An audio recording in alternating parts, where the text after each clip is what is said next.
Alhamdulillahirabbil alamin wassalatu wassalamu ala asyrofil mursalin wa ala alihi wa sahbihi ajmain amma ba'du fa ya ibadallah usikum wa iyaya bitaqwallah fa innal jannata uiddat liman ittaqah. Kaum muslimin rahimakumullah, kita berjumpa kembali di dalam kajian ilmu hadis.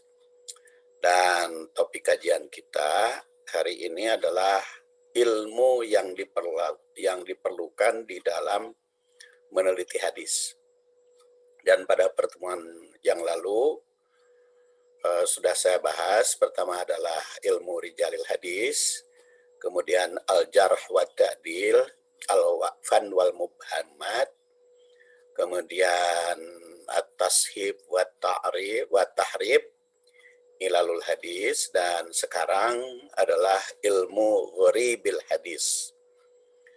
Ilmu ghorib sesuai dengan nama ya, ilmu sudah kita ketahui, itu kumpulan hasil penelitian para ahli yang disusun secara sistematis, teoritis, sistematis, praktis, dan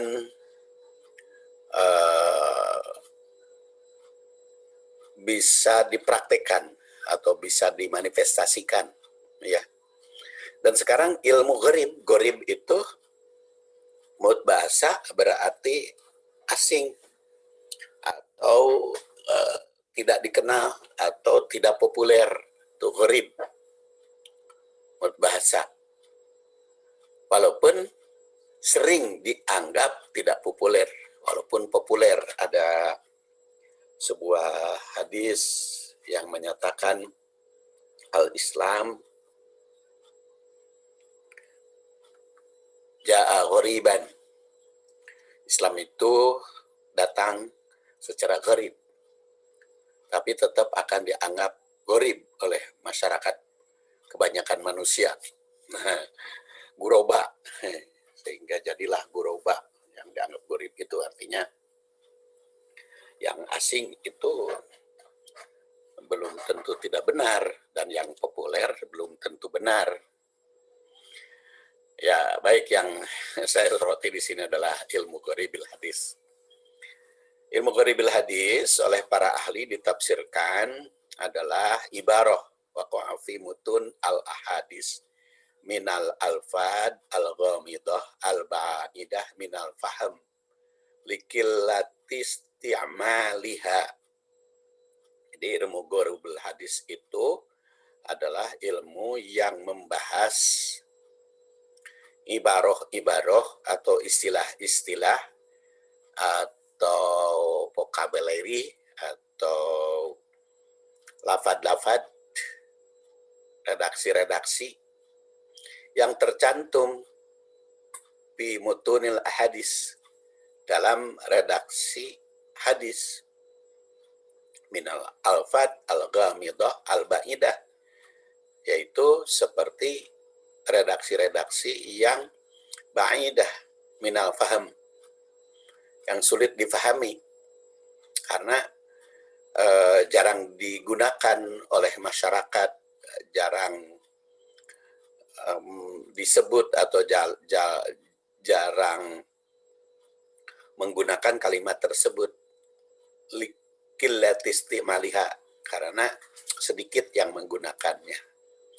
Jadi dari definisi tersebut dapat dipahami bahwa mengerti dan memahami makna kosakata dari matan hadis itu merupakan langkah awal yang harus ditempuh para ahli untuk melakukan istinbat hukum, untuk melakukan pengambilan hukum, untuk mengambil istilah sebagai pedoman syariah yang diambil dari hadis. Maka itu kan istinbatnya dari hadis, karena hadis itu merupakan sumber hukum syariah. Jadi kita ambil dari hadis tersebut. Makanya ilmu ghoribil hadis itu sangat membantu dalam pencapaian pemahaman secara baik sesuai dengan kandungan yang dikehendaki.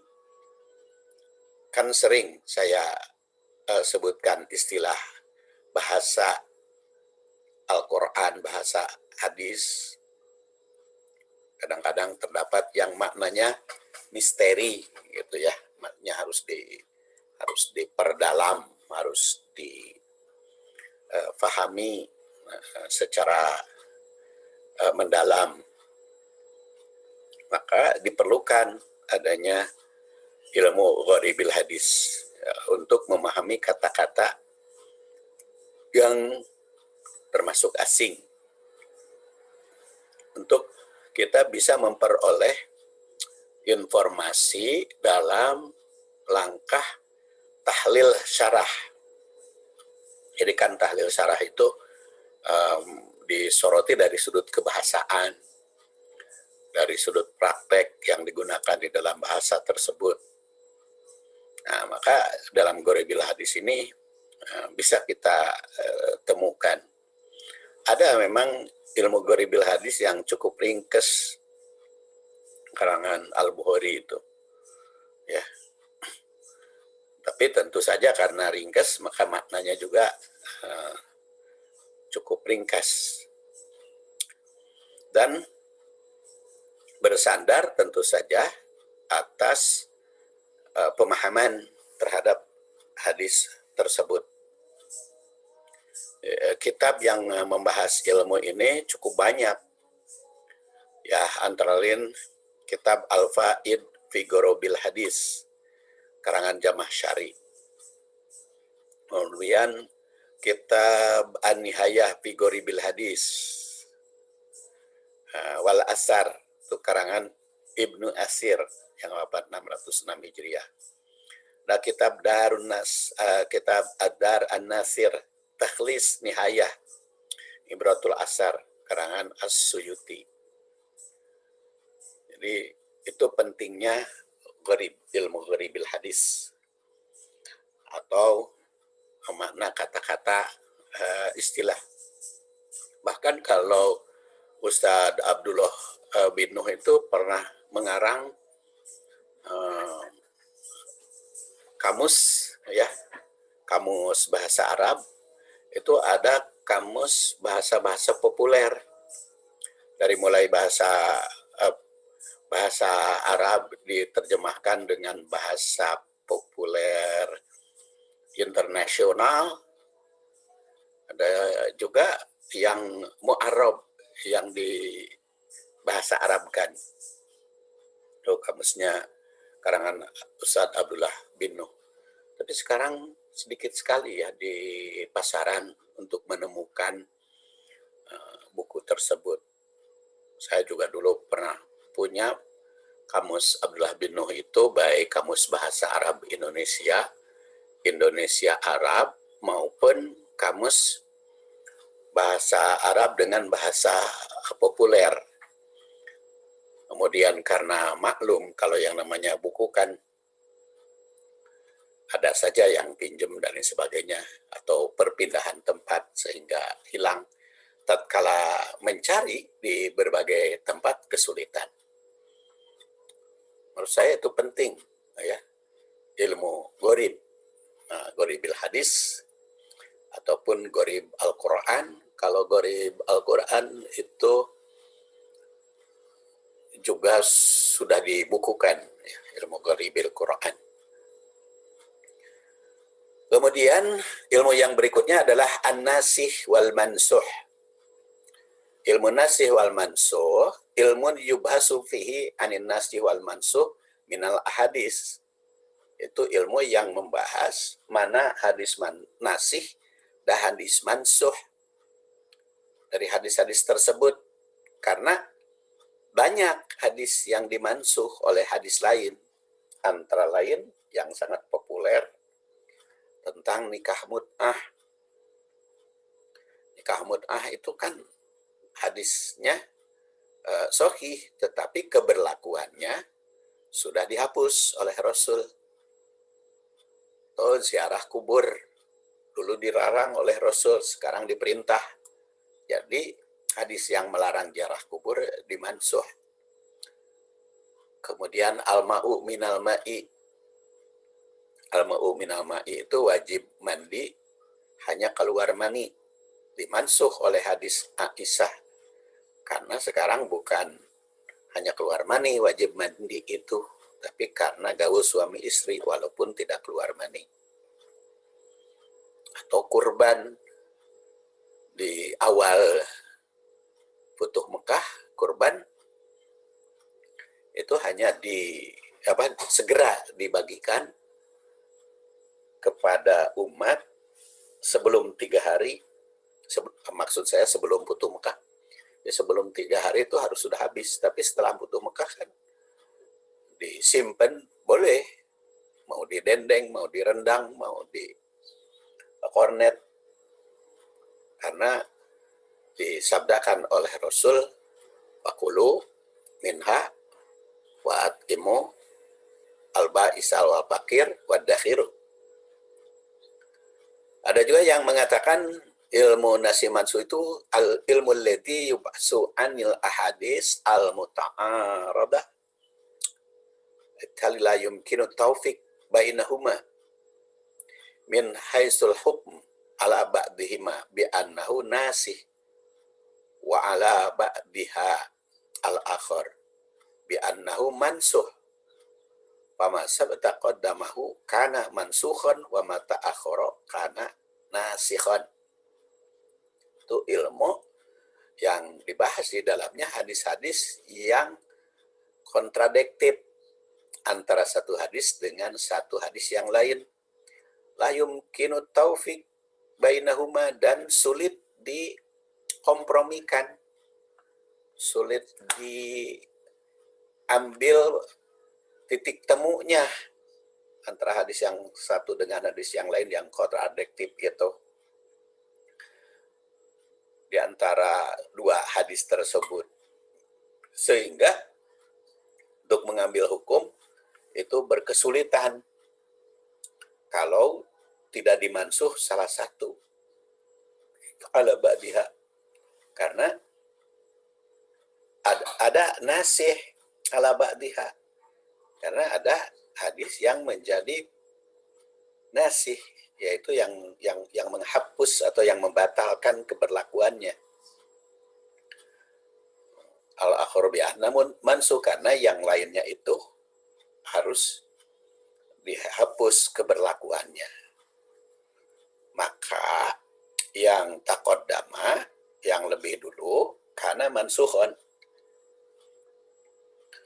Jadi atau pama sabata taqaddumuhu, barang siapa yang muncul lebih awal, ya, maka itu mansuh.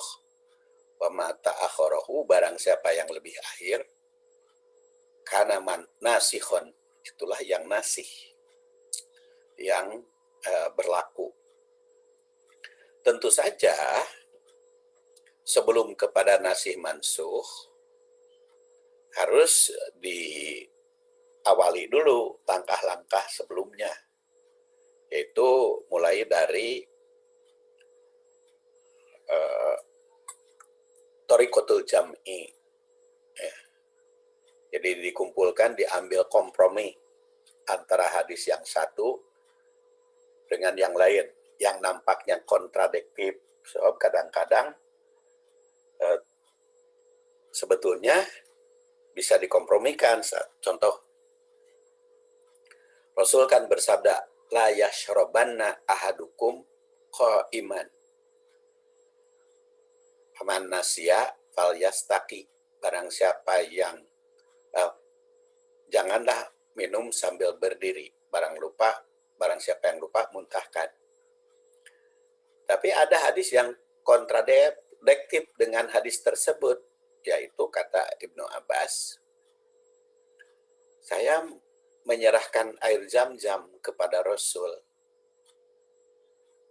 fasyariba, dan minum Rasul itu langsung dari air zam-zam tersebut, wa huwa qa'im, para Rasul itu sedang berdiri. Jadi Rasul minum air zam-zam sambil berdiri. Jadi yang satu, Rasul melarang minum sambil berdiri, yang satu lagi menyatakan bahwa Rasul minum sambil berdiri. Jadi larangan Rasul di dalam lisan, tapi dilanggar oleh Rasul dalam praktek. Nah, itu kan para ulama tidak nasih mansuh secara langsung. Hadis itu kan baik yang melarang maupun yang mempraktekkan Rasul, semuanya kan hadis. Maksud saya hadis sahih. Nah, maka ulama itu mengambil kompromi dari hadis yang kontradiktif itu. Satu pihak komprominya, maka minum sambil berdiri itu bukan haram, melainkan makruh. Itu ditinjau dari sudut hukum. Kenapa disebut makruh tidak haram? Karena ternyata Rasul mempraktekannya. Jadi kalau Rasul melarang, tapi beliau melakukan, itu dipahami bukan larangan keras, melainkan larangan ringan. Jadi artinya, kalaupun dikerjakan, tidak menjadi dosa. Karena Rasul juga mempraktekkan. Ada juga ulama yang memahaminya secara kompromi dua hadis itu dengan cara takhsis. Kalau tadi itu thariqatul jam'i, metode kompromi, metode kumpulkan, disinkronkan antara satu hadis yang lainnya itu sehingga ditinjau dari sudut hukum menjadi makruh. Ada juga yang mengambil kompromi thariqatul jam'i-nya itu dengan takhsis. Takhsisnya itu bahwa la yashrabana ahadukum qa'iman, itu hadis hadisnya umum. Maka ditakhsis oleh air jam-jam, minum air jam-jam. Jadi makna menurut ulama yang kedua, minum sambil berdiri itu tidak boleh kecuali minum air jam-jam. Jadi takhsisnya itu adalah air jam-jam. Nah, itu salah satu contoh yang bisa dikompromikan. Jadi kalau bisa dikompromikan, tidak usah nasih mansuh. Jadi dua-duanya berlaku. Baik yang melarang berlaku, yang membolehkan juga berlaku. Melarang berlakunya. Bagi yang makruh tadi, diusahakan duduk, kecuali kalau tidak bisa duduk, maka boleh berdiri. Kemudian mana yang kedua, larangan itu tidak berlaku bagi minum air zam-zam.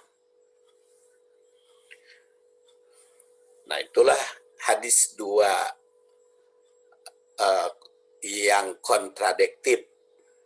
Tapi kalau sudah nasih mansuh, maka hadis mansuh itu ditolak atau keberlakuannya. Jadi ada dua hadis yang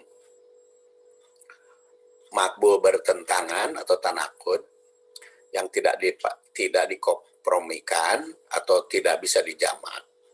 Nah, bila dapat dikompromikan, hanya sampai pada tingkat mukhtalif al-hadis. Jadi kedua hadis itu semua makbul, dapat diamalkan. Salah satu contoh hadis yang saya sebutkan tadi.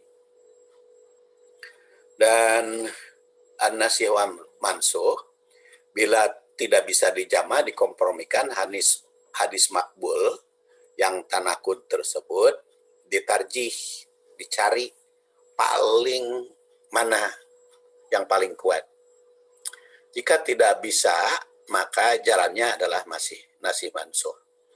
Bila diketahui mana di antara kedua hadis yang diurutkan atau disabdakan atau diamalkan lebih dahulu, maka urut kemudian yaitu yang terakhir itulah yang diamalkan. Sedangkan yang lebih dulu tidak diamalkan. Hadis belakangan tersebutlah yang nasih, yang duluan tersebut. Nah, yang duluan itu disebut mansuh.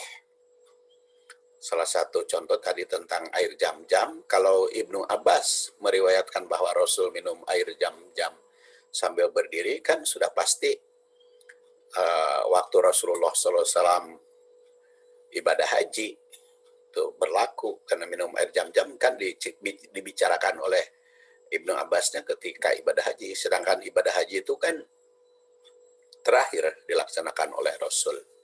Jadi di tahun terakhir maksud saya. Nah, kaidah yang berkaitan dengan nasah antara lain berupa cara mengetahui nasah. Bagaimana cara mengetahui nasah dan nasih dan mansuh itu?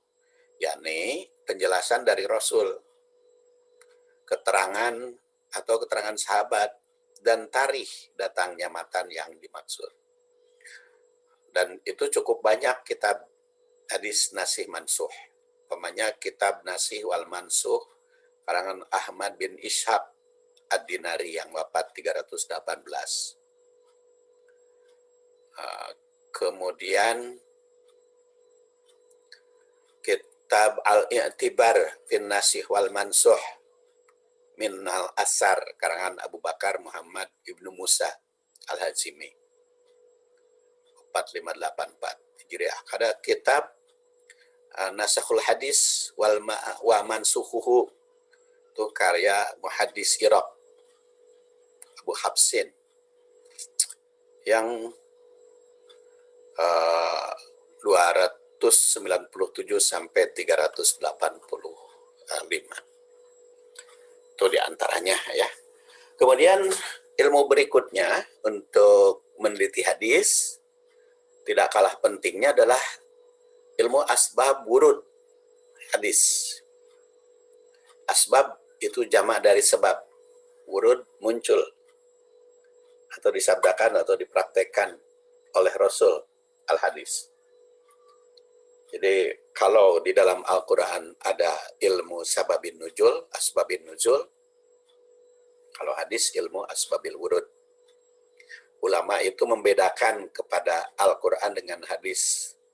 Kalau kepada Al-Quran istilahnya tafsir, kalau kepada hadis sarah, kalau kepada Quran sababun nuzul, kepada hadis sababul wurud, walaupun terjemahnya bisa sama. Apa itu sababul wurud? Ilmu sababul wurud, ilmun yu'rafu bihis sabab. Ilmu yang diketahui dengan mempelajarinya sebab-sebab alladzi waroda li ajlihi, yang muncul hadisnya itu karenanya. Al-hadis itu muncul karenanya. Wa zaman ja'afihi, atau zaman, situasi dan kondisi. Jadi sababul wurud itu bisa sebab karena ada sesuatu masalah yang muncul, kemudian Rasul bersabda. Bisa sebabnya itu karena ada pertanyaan sahabat, bisa juga ada karena peristiwa. Atau latar belakangnya, latar belakang munculnya hadis tersebut atau situasi dan kondisi. Jadi salah satu cara memahami hadis itu kan bagaimana kita memahami hadis itu iklim ketika Rasul bersabda. Nah, itu iklim itu merupakan sababul wurud juga. Jadi bisa karena ada pertanyaan sahabat, bisa juga iklim itu suasana sedang apa Rasul dengan para sahabat tersebut. Kondisinya seperti apa. Nah, itu salah satu ilmu yang cukup penting dalam penelitian hadis. Ilmu ini mengungkap latar belakang atau tinjauan historis suatu hadis. Kalau di dalam tafsir Al-Quran yang saya susun, yaitu Percikan Mutiara Al-Quran. Itu sengaja saya bikin subjudul di dalam ayat itu, yaitu subjudul pertama A itu teks ayat dan terjemahnya. Kemudian yang kedua itu saya sebut di situ tinjauan historis, karena hampir semua ayat Quran ada tinjauan historisnya. Rasulullah SAW sedang apa ayat itu turun, bisa karena sebab. Makanya saya masukkan itu ada tinjauan historis. Kemudian dikaitkan dengan ayat sebelumnya. Lalu tafsir. Kalau di dalam permata hadis memang tidak saya sebut secara langsung sababul wurud atau tinjauan historis, melainkan biasanya saya masukkan di dalam syarah al-hadis atau tahlilul hadis. Tapi prakteknya memang ilmu asbabul wurud itu sangat penting di dalam memahami hadis, utamanya mengetahui iklim sedang apa Rasulullah SAW bersabda pada saat itu, agar mendapatkan informasi tentang makna hadis secara tekstual dan kontekstual. Jadi tekstualnya prakteknya seperti apa, tekstualnya seperti apa, kontekstualnya. Contoh sabda Rasul, fa'amma fi umuri dinikum fa ilayya wa amma fi umuri dunyakum fa antum a'lamu bihi. Apa yang berkaitan dengan urusan agama, maka hendaklah kembalikan atau cari sumbernya dariku. Tapi kalau yang berkaitan dengan duniamu, maka kamu harus lebih tahu, antum a'lamu bihi. Kalian itu harus lebih tahu. Nah itu kan maknanya bisa macam-macam. Ada yang memaknai ada urusan agama mah ya, agama mah urusan syariah, Quran dan Sunnah. Tapi ya urusan dunia mah seperti politik, teknologi, ya atur sendiri, urusan partai dan lain sebagainya. Sehingga timbul pemahaman seperti sekuler. Seperti banyak kan inohong pemerintah di kita. Nah, kalau berbicara mengkritiknya, ngeritik itu kan disebut urusan agama. Jangan bawa-bawa agama, katanya. Politik itu jangan bawa-bawa agama. Itu karena pakai dalil itu. Urusan dunia, urusan agama, urusan dunia mah kumaha urang, urusan agama, urusan Rasul. Nah itu kan bisa kacau itu pemahaman seperti itu. Tapi dengan memahami sababul wurud hadis tersebut akan paham memaknainya. Karena sababul wurud hadis tersebut kan ada sahabat yang sedang mengawinkan bunga korma. Kemudian kertak-kerteknya di atas pohon korma kedengaran oleh Rasul, sehingga Rasul bertanya, ada apa itu? Maka kata sahabat yang bersama Rasul, oh beliau itu lagi mengawinkan bunga korma. Nah, maka Rasul bertanya, kenapa kamu kawinkan? Kata sahabat, kalau tidak dikawinkan, jelek buahnya. Lalu kata Rasul, cobalah jangan dikawinkan. Kemudian dipraktekkan sahabat tidak dikawinkan, memang jelek. Lalu Rasul bersabda, makanya urusan agama, urusan dinikum, agamamu, fa'ilayya, itu urusanku, tanya kepadaku. Mafi umuri dunyakum, adapun urusan dunia seperti pertanian, ngawinkeun bunga korma, itu urusan kalian harus lebih tahu. Jadi sebetulnya hadis itu bukan pemisahan antara urusan dunia dan akhirat. Urusan ibadah muamalat itu merupakan satu kesatuan, tapi memahaminya kalian harus lebih tahu urusan dunia mah. Harus lebih maju urusan dunia mah pemahamannya. Makanya nanti kita bahas dalam meneliti hadis itu perlu juga berdialog, ya. Seperti di dalam ayat Al-Quran kan, fas'alu ahla dzikri in kuntum la ta'lamun. Tanyalah ahli dzikir kalian kalau kalian tidak tahu. Ahla dzikri harus ditanya. Dan ahli dzikri itu yang mana? Nah itu karena ternyata ada dua versi. Fas'alu ahla dzikri in kuntum la ta'lamun itu ada versi An-Nahl, ada juga versi Al-Anbiya. Nah, kita telusuri nanti dalam satu bab, ya, dalam satu kajian. Pemahaman suatu ibroh memang tidak terbatas oleh sebab, tapi dengan mengambil keumuman lapad atau redaksi, namun mengetahui latar belakang hadis disabdakan oleh Rasul seperti antum a'lamu bihi, atau suasana iklim saat Rasul masih hidup, itu akan lebih membantu penerapannya dalam tatbiknya, dalam takwil hadis tersebut. Nah, untuk mengetahui itu, maka ilmu sababul wurud hadis ini yang diperlukan. Dan ilmu sababul wurud yang sudah disusun cukup lumayan juga. Tak lain kitab karangan Abu Hafiz Al-Akbari. Itu namanya Asbabul Wurud. Dan kitab Al-Bayan wa Ta'rif fi Asbabil Wurud Al-Hadis Asy-Syarif, karangan Ibn Hamzah Al-Husaini, Musababul Wurud.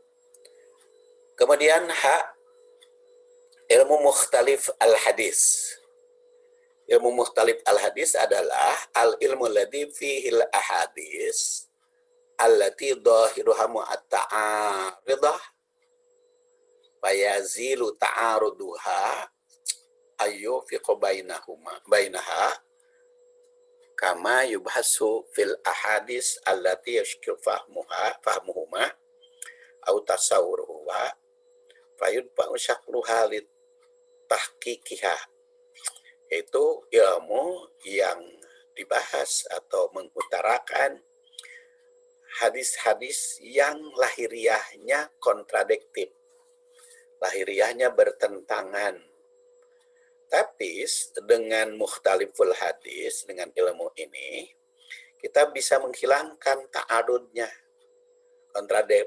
kontradiktifnya, di bertentangannya, seperti yang dibahas dalam hadis-hadis yang kelihatannya bertentangan, tapi ketika dipahami mendalam, ketika didialogkan antara satu hadis dengan yang lainnya, maka ada jalan keluar, ada jalan kompromi, sehingga kesulitan memahaminya itu menjadi hilang karena bisa dipahami dua hadis tadi. Ya, salah satu contoh kompromi hadis minum sambil berdiri dengan minum air jam-jam, itu kan dikompromikan. Contoh lain, ketika Ali bin Abi Thalib bertanya tentang bagaimana menyentuh kelamin setelah berwudu, maka Rasulullah SAW menyuruh berwudu, harus kalian berwudu. Tapi ketika Abu Hurairah bertanya bagaimana menyentuh kelamin setelah berwudu, maka Rasul bersabda kepada Abu Hurairah, la innama hiya bid'atun minka, nggak apa-apa tidak berwudu, itu kan bagian dari bagian dari tubuhmu juga, jadi kan tidak perlu wudu. Nah, maka dikompromikan.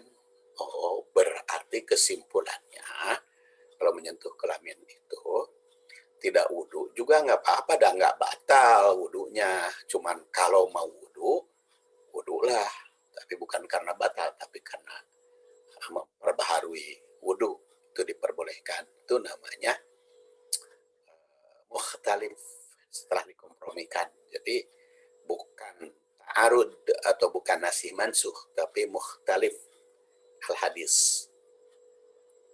Nah, jadi cukup penting talib itu. Jadi, seperti dijelaskan dalam bab nasih mansuh, bahwa hadis yang lahiriahnya bertentangan itu mesti dicari dulu jalan kompromi.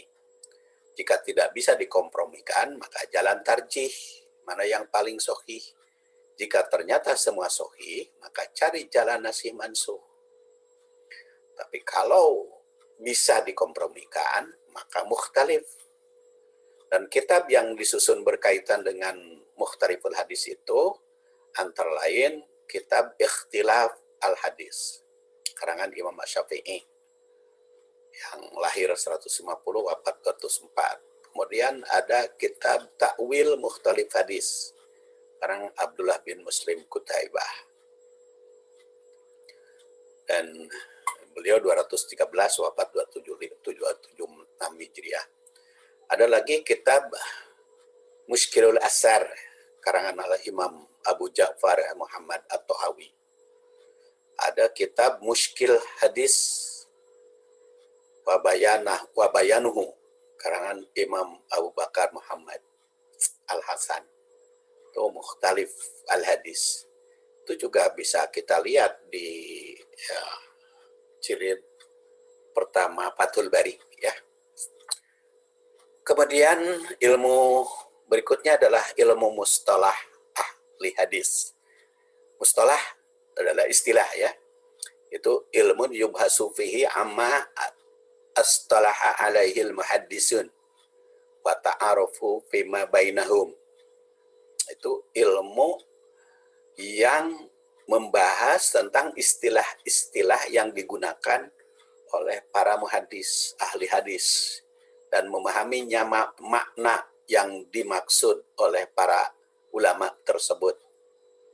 Jadi ilmu mustalah hadis itu ilmu tentang pokok-pokok dan kaidah-kaidah yang digunakan untuk mengetahui kondisi sanad mata rantai dan matan redaksi hadis dari sisi diterima atau ditolak, bagaimana pula keabsahan hadis tersebut.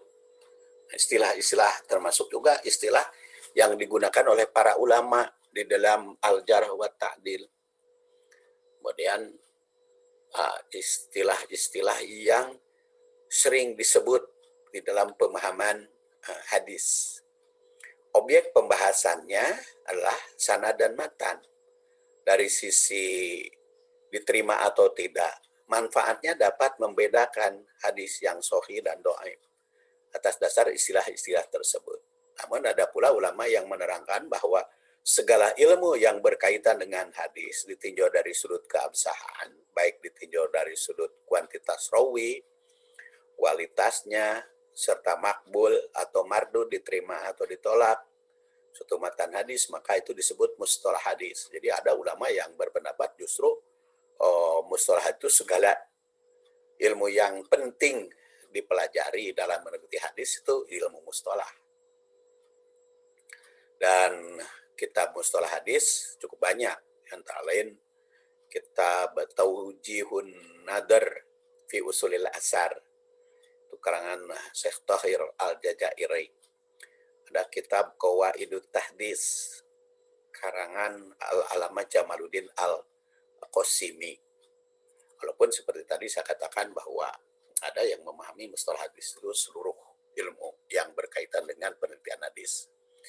Jadi ilmu yang sangat penting diperlukan di dalam memahami hadis cukup banyak. Ada rijalul hadis, ada jarah wa ta'dil, al-fan wal mubhamat, ada tashib wa ta'rif wa tahrib, ada ilalul hadis, qaribul hadis, nasih wal mansuh, sababul wurud, mukhtaliful hadis, dan mustalah hadis. Di samping itu pula ada ilmu tentang wajibnya berdialog dengan para ahli, yaitu fas'alu ahla dzikri in kuntum la ta'lamun. Dan walaupun mungkin masih sulit kita gunakan istilah di dalam ilmu atau di dalam ulumul hadis, ya, Karena boleh jadi oleh para ulama terdahulu belum diungkapkan di dalam kitab-kitabnya ilmu yang seperti itu, ilmu berdialog dengan tenaga ahli dalam berbagai bidang. Tapi kan nggak apa-apa kita munculkan tersebut ilmu baru, boleh dikatakan ilmu baru lah di kalangan kita, ilmu tersebut. Saya kira dianggap cukup ilmu yang berkaitan dengan meneliti hadis ini. Sampai di sini, insya Allah kita ketemu lagi dalam judul yang lain. Subhanakallahumma wa bihamdik asyhadu an la ilaha illa anta astaghfiruka wa atubu ilaik. Assalamualaikum warahmatullahi wabarakatuh.